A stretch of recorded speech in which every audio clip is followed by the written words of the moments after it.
Catherine Amirfar. And I'm Cal Raustiala. And this is International Law Behind the Headlines, coming to you from the American Society of International Law. Hello, everyone. Welcome to another episode of International Law Behind the Headlines. I'm co-host Cal Raustiala, and I'm pleased to have back on the podcast for a second appearance. He appeared about a year ago. Gian Luca Burci, who is a professor at the Graduate Institute in Geneva and the former legal counsel of the WHO, the World Health Organization. So someone who really is steeped in issues around global health and the many myriad legal questions that surround that. And so we're really pleased to have Gian Luca back. Welcome, Gian Luca. Thank you. Yeah. And so what I thought we would do now, a year plus into the pandemic, I thought it might be useful to talk about a couple of things as we hopefully begin the exit process back to the normal world. It certainly feels that way here in California, and I think in some other parts of the world, though I recognize many places are still deeply in it. A couple of things have started to arise on the legal landscape that I think are worth addressing. And one of those is this notion that we need a new treaty through the auspices or under the auspices of WHO, a pandemic treaty as it's been called. And so Gian Luca, I thought maybe you could tell us a little bit about the notion of the pandemic treaty, and then we can dig into it a bit. Sure. And many thanks for inviting me again, Cal. It's good to be back. So the idea came largely from the European Council, from Charles Michel, the president of the council. And so was embraced by the Director General of WHO, has gathered quite, I would say, about 25 to 30 proponents. It was discussed last week at the Health Assembly, so the plenary body of WHO just concluded its session, totally online, but they really pulled it off. And the decision was to wait to have a pause for reflection until November, because it was pushed too much. It was really shoved down the throat of many states that either saw it as a European motivation, with something hidden behind, or were not convinced by this proposal. So the proposal has been remarkably vague in terms of content.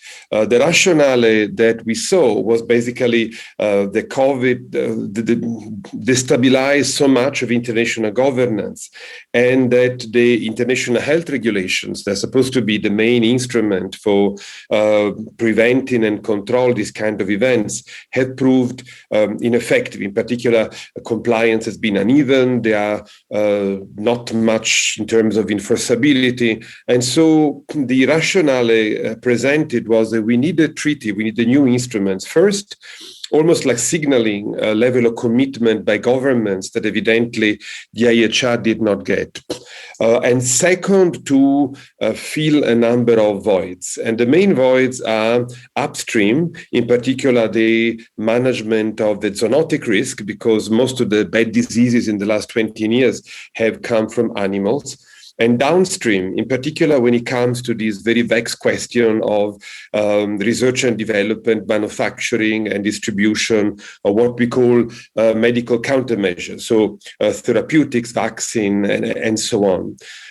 Plus, an argument that we need the treaty to strengthen the international health regulation, which I personally found a bit counterintuitive, because if the IHR are weak, why don't we revise the IHR? Why do we need to put a treaty on top of them? But this argument has been presented. So again, the WHO just kicked the can down the road. There will be a working group of member states that will meet 2 or 3 times between now and November, and to hopefully get more clarity about the content and the purpose, and in November to decide whether or not we want to move ahead with negotiating a treaty. Terrific. That's really interesting, and it raises obviously a number of questions about what the best path forward would be.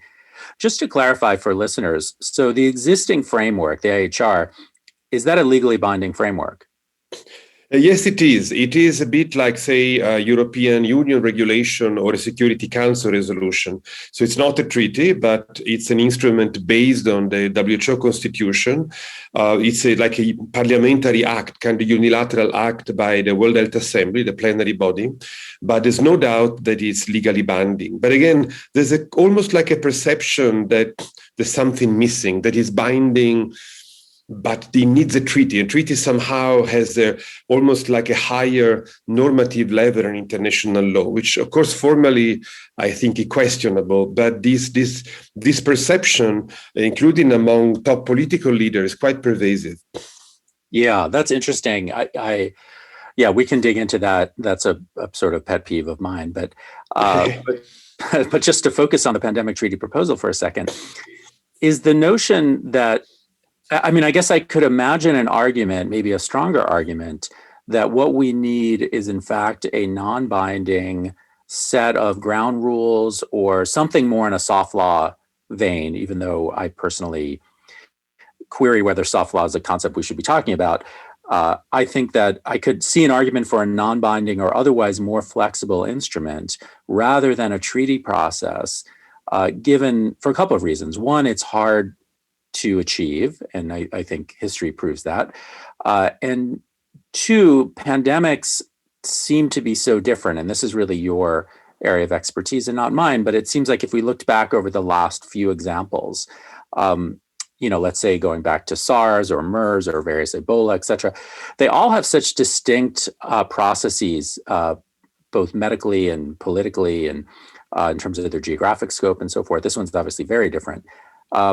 And a treaty feels like it would lack some of the flexibility that we might actually need. So I'm curious whether that's part of the debate and whether you think it ought to be part of the debate.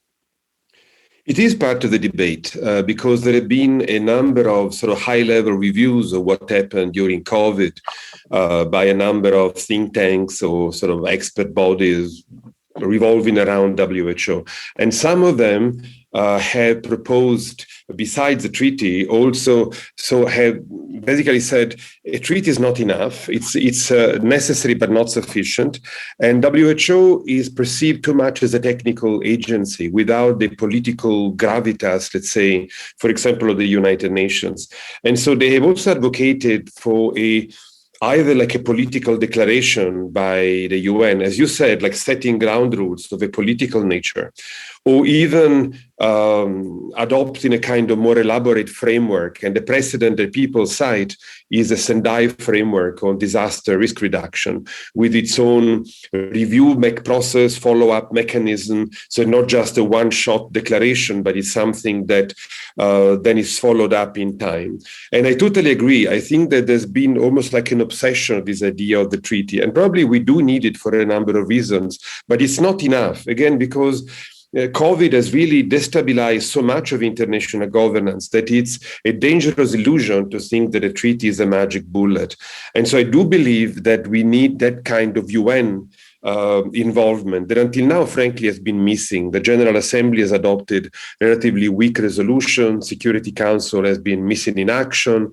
So that there is need for different, I think, for a package approach where different organizations take the lead on different aspects of what to do before the next pandemic, basically, in terms of preparedness, resilience, response, and most importantly, also funding, because these cannot be left to the pharmaceutical market. It requires a strong public investment, and it's not a foregone conclusion that there will be political will for that. So I really believe that you need this kind of menu approach, a package with different parts.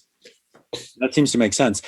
So realizing or recognizing that this is still early, if we were to kind of cast a skeptical eye at the treaty proposal, what's the best defense for it? What would it actually do differently than what we see now?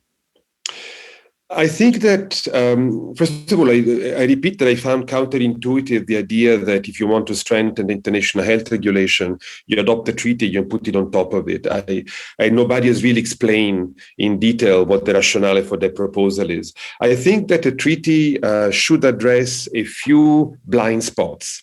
And to me, and I co-authored a comment that was published about a month ago on The Lancet. One of the blind spots is prevention of the zoonotic spillover. Most of the bad epidemics have been all of animal origins, in particular jumping from wildlife to humans. And that to me is the blind spot, because the sort of health law, like the IHR, start downstream. So they assume that there will be a disease, and then all the focus is about containing. And environmental law, say the CITES Convention of Biodiversity, is more upstream. So I think there is a need to map and regulate the zoonotic hotspots in countries. Obviously, you will never eliminate it entirely, but you can reduce the risk, and you can have like uniform global standards of what needs to be done to reduce the risk of zoonotic spillover. And that to me is a blind spot. And if we don't fix that, we are just sitting ducks waiting for the next pandemic. And then downstream, the idea of somehow regulating better the funding and coordination in research and development, manufacturing, equitable allocation of vaccines, and so on is very tempting. But it will be immensely difficult because it goes against the strenuous opposition of the pharmaceutical industry. There are so many moving parts. It's something that cannot wait until there is a new pandemic, something that requires systemic changes in the way the pharmaceutical market works. So it's very tempting in terms of equity, in terms of sustainability of future governance. But I think politically will be a huge challenge. That to me will be two defining elements on which a treaty would be beneficial. Interesting. And just to clarify, the treaty proposal as it currently stands would be occurring within WHO, not sitting aside or on top, let's say, via a central UN process. No, until now, there has been no competing proposals, or there has been kind of timid. So it's all focused about the WHO treaty, which also raises its own challenges, starting with the mandate. Because if you start regulating environmental risks, you wonder whether WHO has even a constitutional mandate to do it. It's not enough to invoke the mantra of pandemics to fix the politics. That may sort of also to align different communities like environmental and so on that may accept to be somehow subsumed within WHO. And this has also not really been seriously discussed until then. But the focus has been very much on the WHO treaty.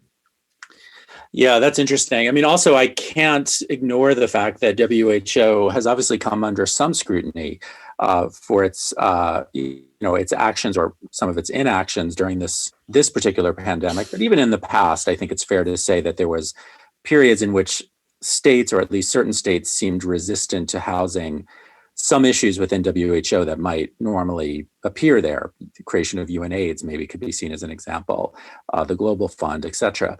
So, I'm curious about the ability of WHO to be broadly seen outside of Europe as the right place for this. Yeah, you hear, of course, you heard a lot of criticism last year about WHO having been too complacent with China, having been too slow, and so on and so forth. And some of the criticism is definitely justified.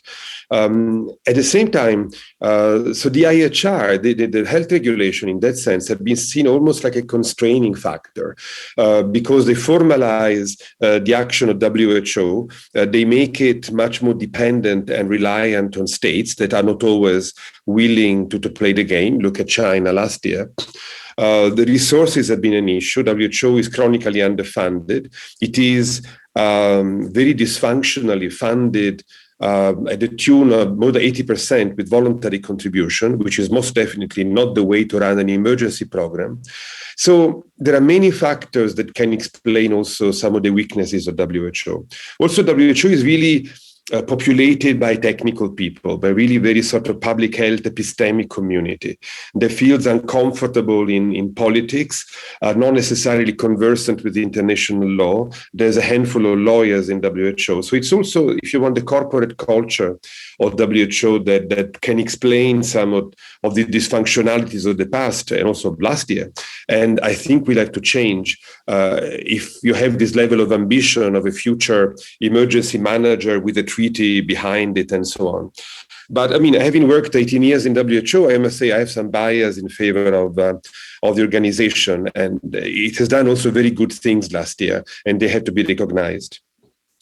Yeah, I think that makes sense. I mean, it does seem like WHO does have a culture that, I mean, even on messaging issues, I mean, this is getting a bit off topic, but it has come under criticism simply for the way it couched some of its messaging, which from a kind of scientific or technical point of view made sense, framing things in terms of null hypotheses, rather than saying, and this is also true of CDC and others, it's not unique to WHO, but not doing a fantastic job of allowing the public to really understand what was going on.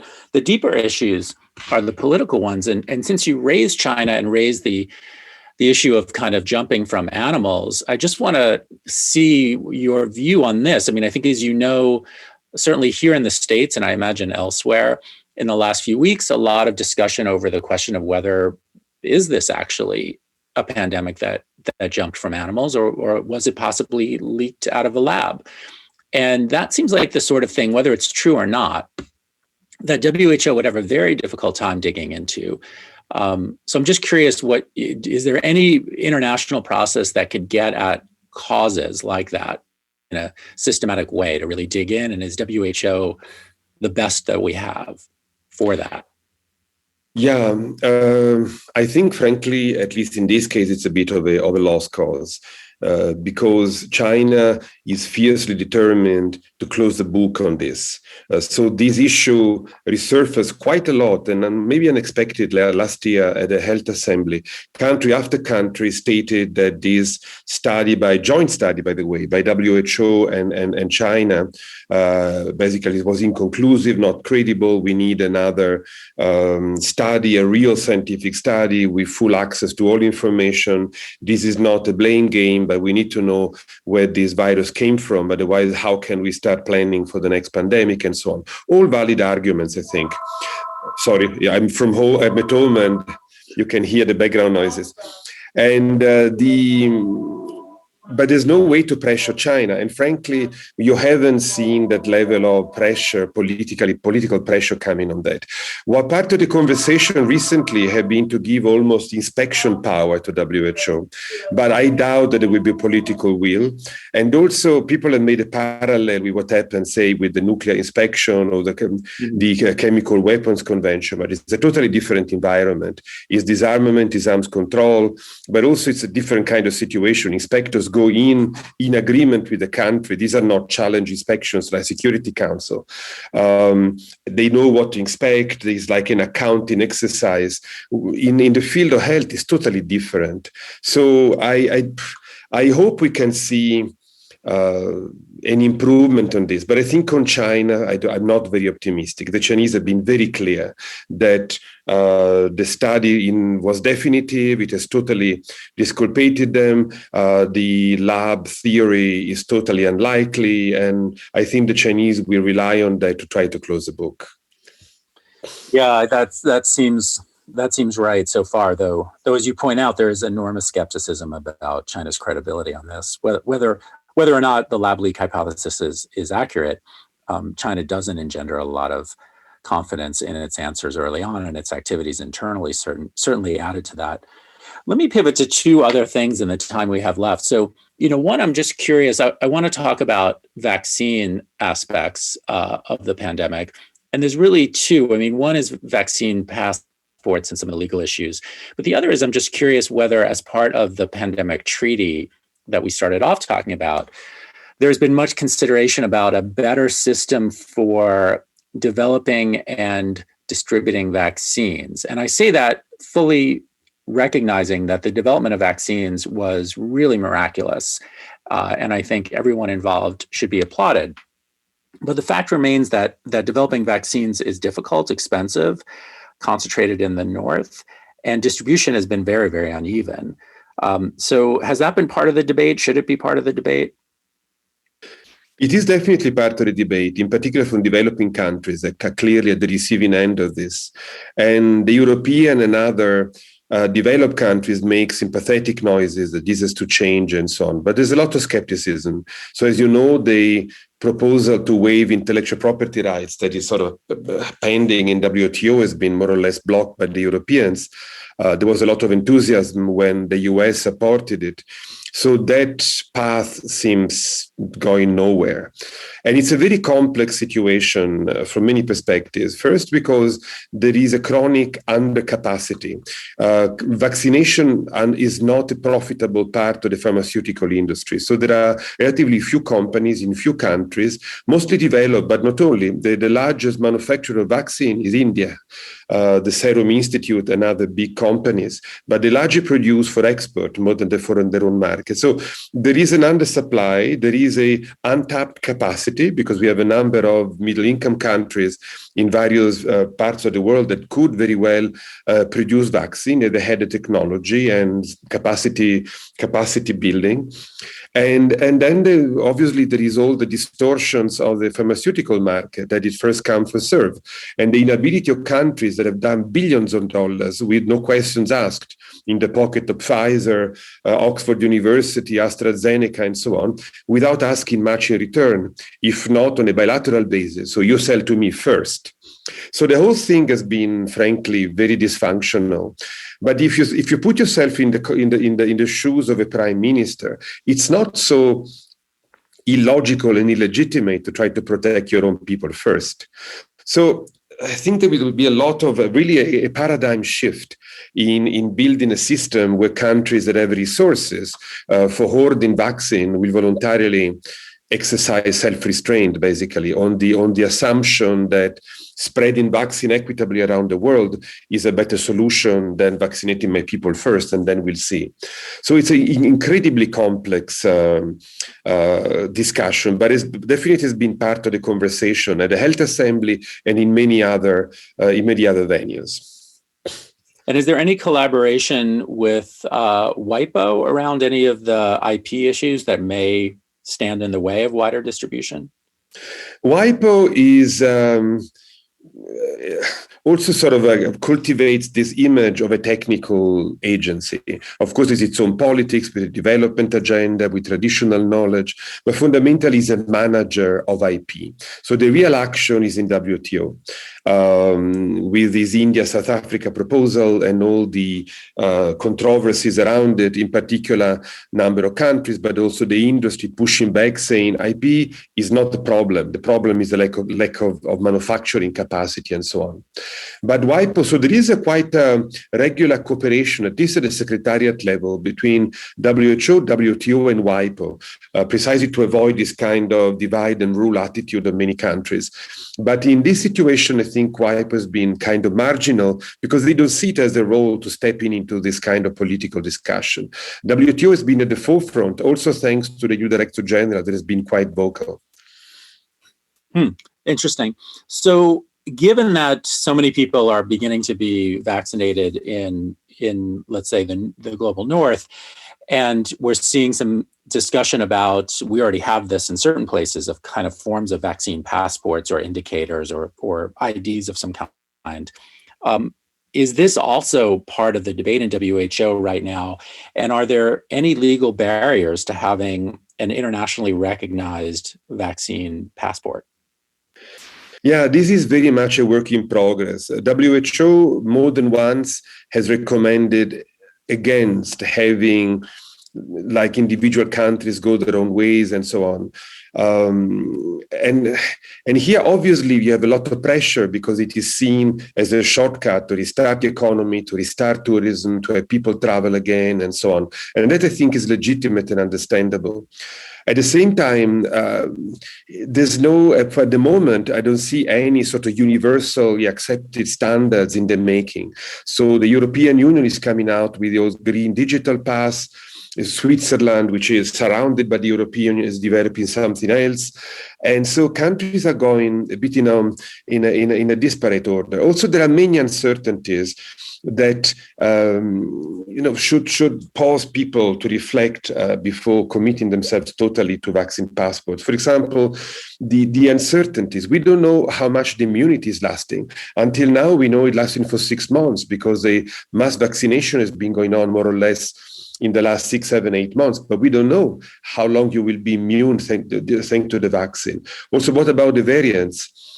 We don't have any guarantee that the current vaccine will protect us on them. We don't have enough science whether a vaccinated person can still spread the virus, maybe not having the symptoms, but be an asymptomatic carrier. So there is a huge amount of uncertainty and limited knowledge that in a way makes it big questionable to really be so certain and so absolute on the vaccine passports. And then obviously, if you want human rights, discrimination, equity arguments, as long as people don't have access to vaccine, obviously you create a two-speed society with a sort of privileged class based on almost like an involuntary criterion of having had access to a vaccine. Discrimination between countries, for example, for international travel and so on. Questions of privacy, because obviously you need to collect and store data if you have digital systems and so on. So it's a work in progress. Probably we'll get there somehow, but right now it seems a bit of a random process, and I'm not very comfortable with what is happening. And how would you distinguish, those are all reasonable objections, how would you distinguish it from, I recall carrying, and maybe people still do, these, I think it's a yellow fever card, sort of like a yellow piece of paper, and it had various vaccinations. That was, I thought, required by many places and maybe still is. So how do we distinguish that? Can we raise all the objections you just made to that process, or what's different about it? No, you're right, Cal. And that's actually the main precedent. And that's actually regulated in the international health regulation, the yellow fever vaccination.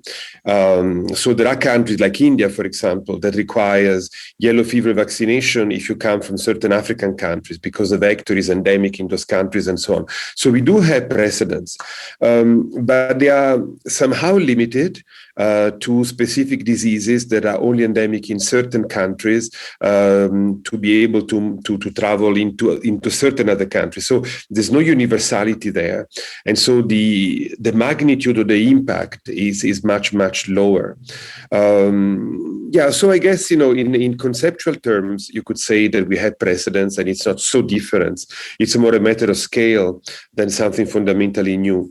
It's simply the level of uncertainty, the lack of access to a vaccine for too many people, the fact that this is a pandemic, so it's a whole world.